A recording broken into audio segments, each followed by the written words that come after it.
Testing, 1, 2, 3, testing. We good. Shedding. Why do you seem so scared?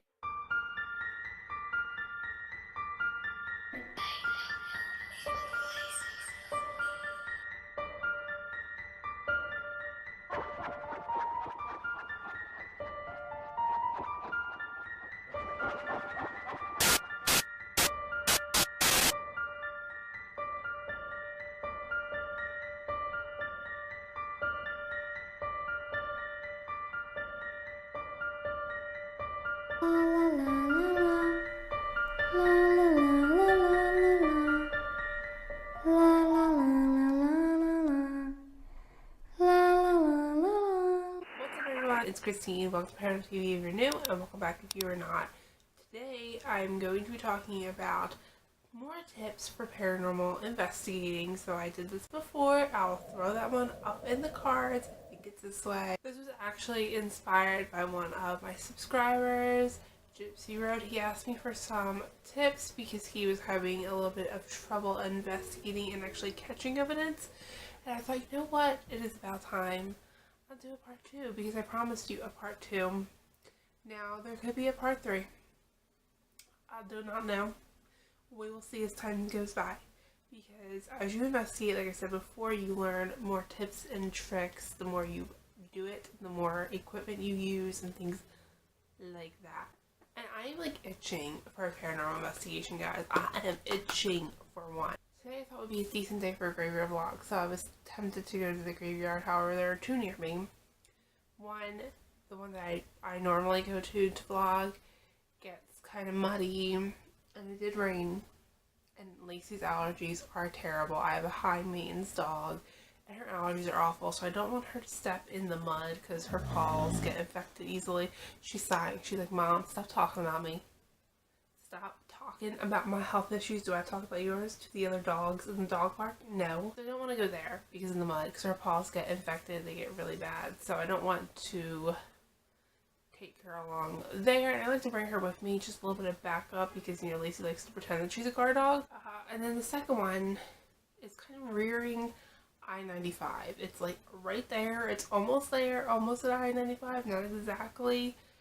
And, you know, I can go into a graveyard. I can go in there at night. I can go on a paranormal investigation. I can be surrounded by bugs. I can be in the woods. I can get treatment after treatment, and I'm not scared. But your girl is not brave enough to rear I-95. No, no, no. I don't even like to drive down I-95. It freaks me out. We're in the car. We're driving down I-95. Let alone starting to walk towards I-95. No. So this was inspired by one of my subscribers, so let's get started on tips for investigating part 2. So the first one is to be open-minded, yet be a skeptic.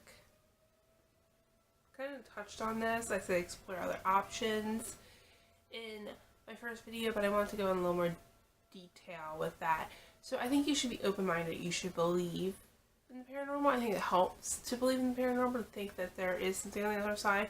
You can be a skeptic and have an experience, but I find if you're more open-minded, you will have an experience. However, you should realize that not everything is paranormal, and you should keep that in the back of your mind as well while you are investigating.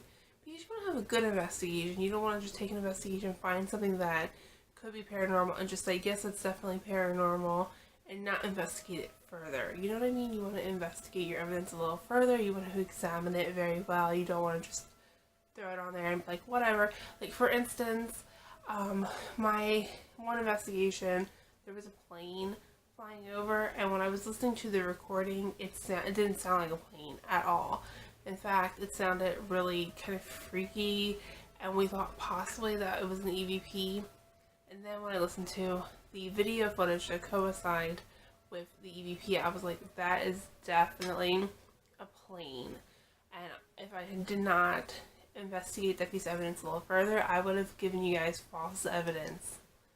And I'm not about that life. So the second one might sound a little strange, but I believe that you should be polite. I had done a whole paranormal discussion about antagonizing ghosts and my opinions on that. And spoiler alert, I don't believe in it. But I will throw that up in the cards for you guys. I go into a lot more detail than I am going to go into here. But I believe that when you are polite, you get more back. Did you ever hear the saying you catch more flies with honey than you do vinegar? That is the idea that I'm going with here. I believe that when you are polite, a lot of spirits are going to be more inclined to talk to you. Just like any person, if you're just rude and a terrible human being, I'm not going to talk to you.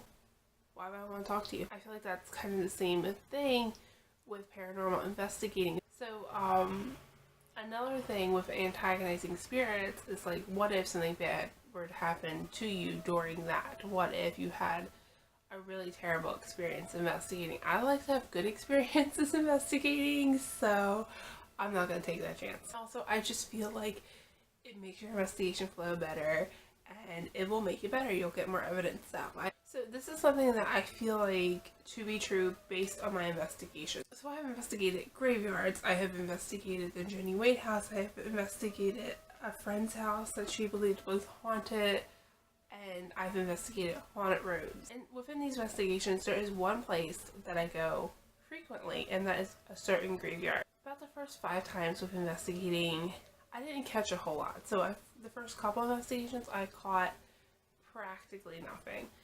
And the investigation that I did catch things on, I didn't catch a whole lot of things. I did catch some, but I didn't catch a whole lot. But the more that I kept going, it's like I almost developed relationships with the spirits. It sounds so bizarre, guys. It sounds so insane. But hear me out, okay? Just hear me out.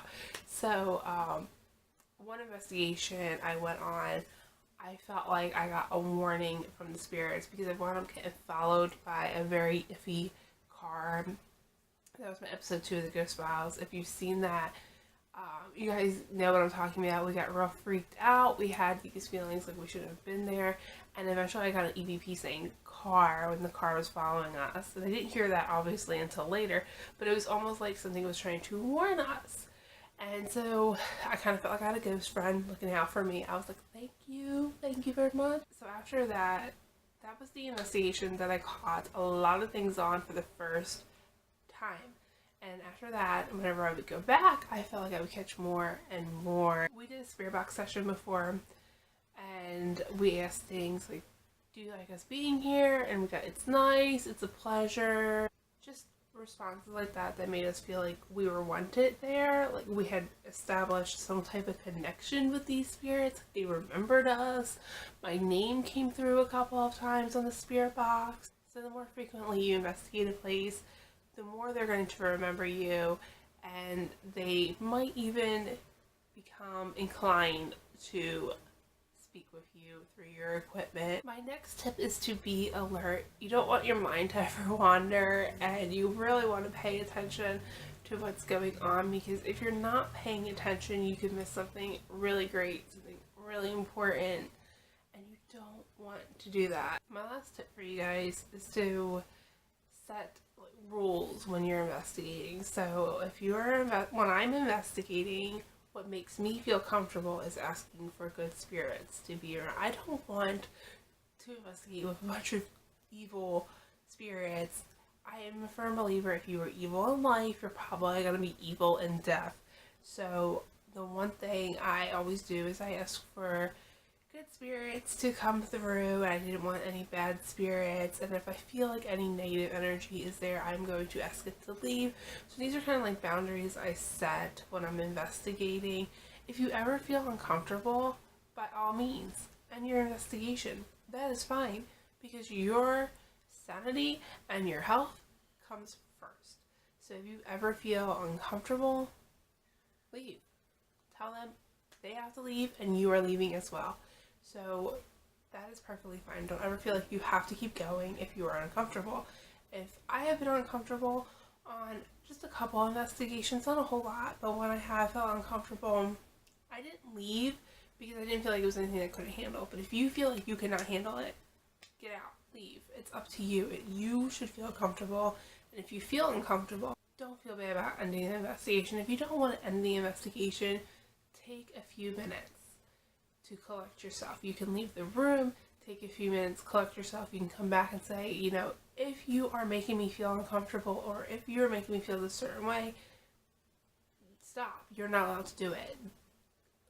That's it. You know, that's fine. Either one is fine. It's up to you. Your mental health and your physical health always comes first. Now, I'm not sure how much a spirit can actually make you feel ill. I did feel ill on my Jenny Wade investigation. Now, I had told you guys, yes, I had caught evidence. I caught some really good evidence.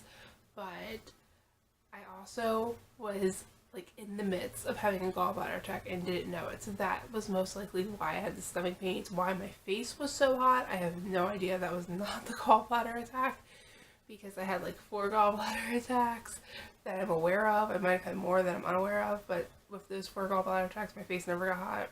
And why would your face get hot from a gallbladder attack? I didn't have a fever. My face just felt like it was on fire. It was very bizarre. So that was the only thing, in my opinion, that could have been paranormal that I felt. I definitely don't feel like the stomach ache was from the investigation.